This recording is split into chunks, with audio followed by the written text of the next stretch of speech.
messe d'aujourd'hui est un peu particulier. Ça rassemble quant au formulaire, quant aux lectures choisies, et puis quant à la manière de célébrer la liturgie de la parole, c'est-à-dire la première partie de la messe. Ça rassemble bien la messe de mercredi des 4 temps. Et c'est justement comme ça. Pourquoi? Parce qu'en carême, dans les premiers temps de l'Église, dans les premiers siècles, les 3 premiers siècles surtout, plutôt 2e et 3e, où la liturgie se constituait déjà un peu d'un côté, et de l'autre côté, on ne sortait pas encore de manière des dons de l'Antiquité, de la célébrer, c'est-à-dire qui était encore assez riche dans les textes bibliques, en quelque sorte. C'est ce qui fait que toujours en carême, vous avez un grand choix de textes liturgiques, de textes bibliques dans la messe, alors que dans l'autre période de l'année, ce n'est pas forcément le cas. Donc ça faisait un temps de préparation d'un côté, pour le paiement public à la réconciliation, c'est ce qui se faisait jeudi saint le matin, et de l'autre côté, c'était un temps de préparation pour les catéchumènes, pour le baptême. Donc on lit, c'était toujours mercredi, c'est ce qui était rétabli de nouveau déjà dans notre liturgie au début des années 60.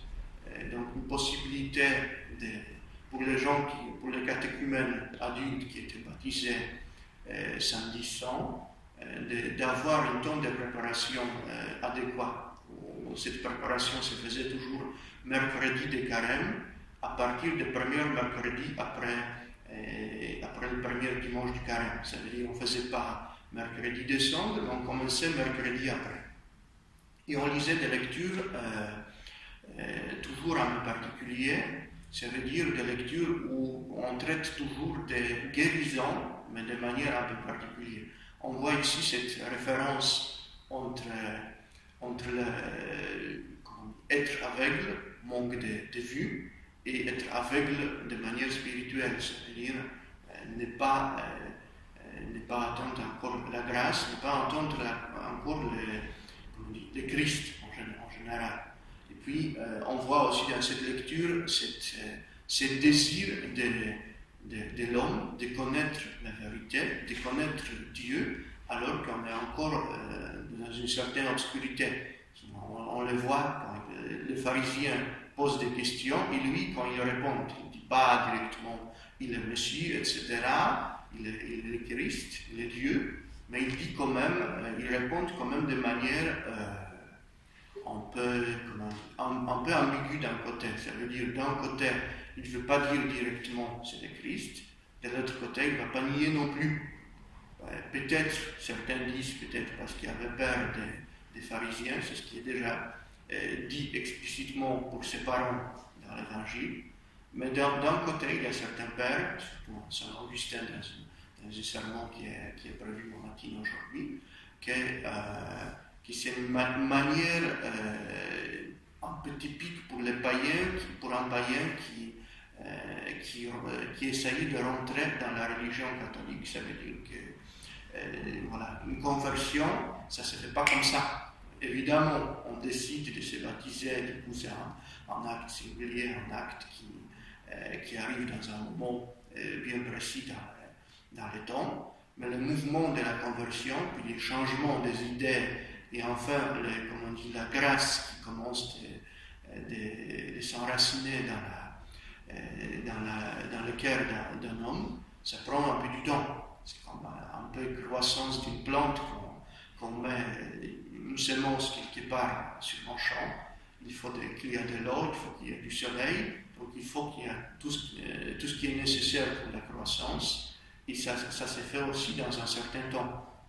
On peut parfois observer, surtout aujourd'hui où il y a des moyens bien développés, il y a des programmes de télé où on fait des caméras et puis on montre certaines parties des vidéos, on voit la croissance d'une plante qui est assez impressionnante. Même pour moi, alors que je ne suis pas un biologien et ce n'était jamais ma passion à l'école, c'est quand même c'est quand même quelque chose de touchant et impressionnant.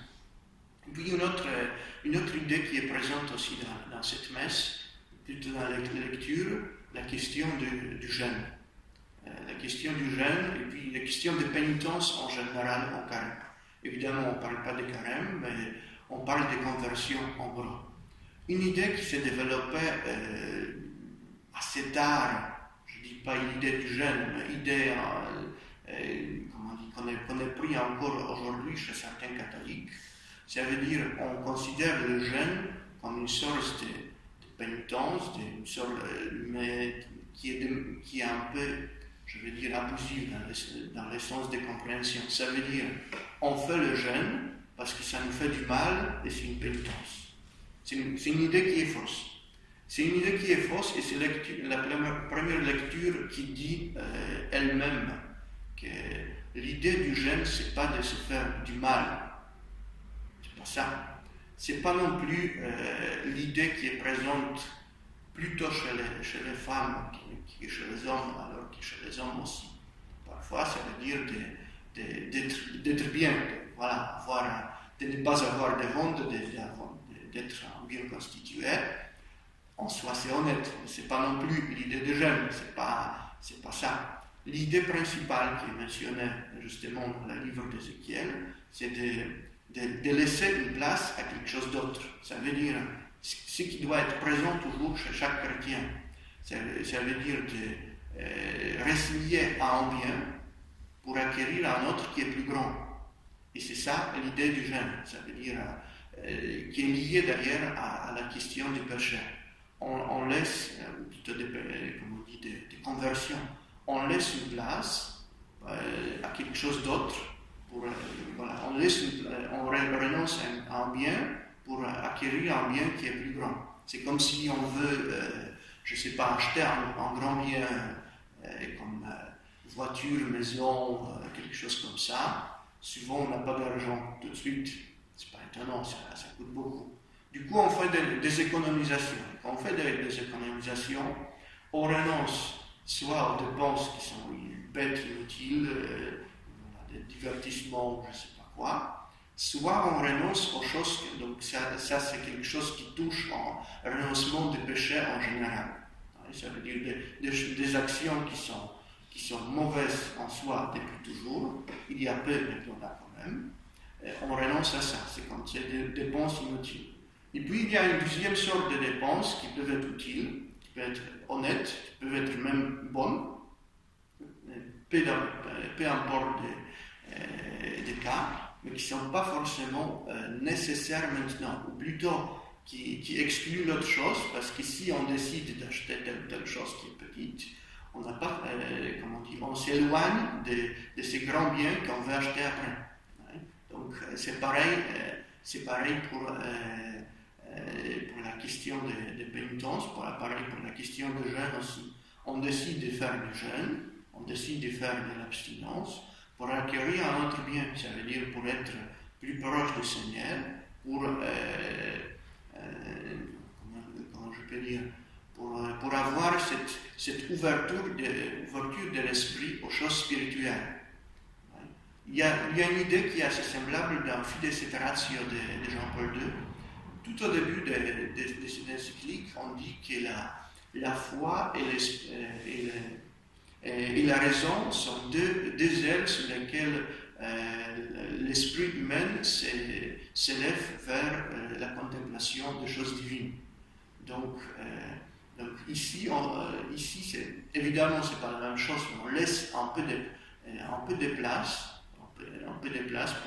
pour le spirituel, justement pour que l'esprit humain puisse s'élever vers les choses divines. Et j'espère, je vous invite aussi de contempler un peu cette vérité et de se poser justement des questions. Pourquoi je fais des pénitences? C'est pas pour que ça fait du mal à moi-même. Si c'est ça l'idée, c'est ce qui était malheureusement assez présent au XIXe siècle, surtout vers la fin, où on faisait des pénitences parce qu'on comparait ça avec de manière même un peu blasphématoire à la passion du Christ en disant voilà, il a fait sa passion, du coup, moi, il faut que je fasse un jeûne, ça me fait du mal, c'est bien. C'est pas comme ça. C'est pas comme ça. Je l'ai fait pour laisser quelque chose, pour laisser de place à quelque chose d'autre. C'est aussi, on dit, un principe qui est assez connu, pas seulement dans le spirituel, mais aussi dans la physique newtonienne.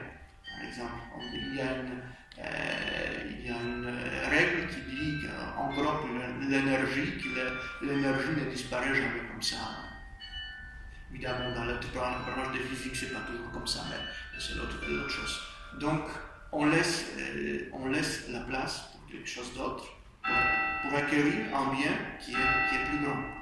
Donc, pour avoir cette proximité avec le Seigneur, il faut que nous nous approchions, que nous le cherchions pendant toute notre vie, afin que nous devenions un peu moins aveugles au spirituel pendant le carême, si souhaité.